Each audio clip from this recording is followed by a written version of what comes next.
A word for you from Psalm 113, verse 7. He raises the poor out of the dust and lifts the needy out of the ash heap.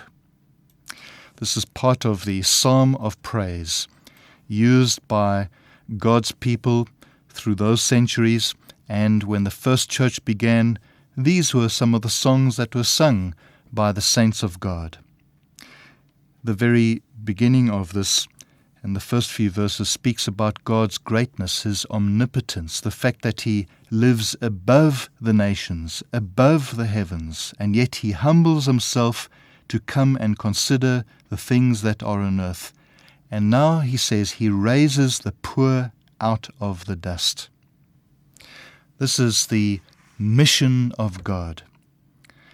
God's divine purpose for fallen man who has fallen back into the dust. When the Lord made mankind, He said, "From dust you have come."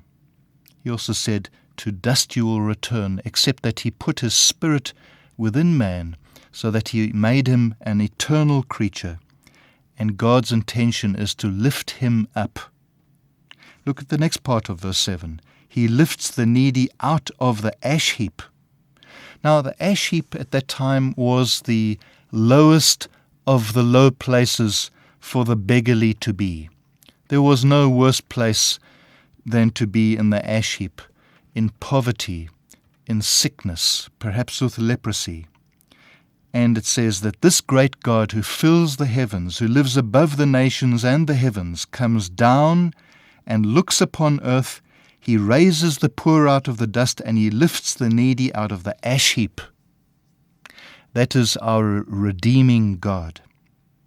In Psalm 72 verse 12, it says it in a similar way, where He says, "He will deliver the needy when he cries, the poor also, and him who has no helper."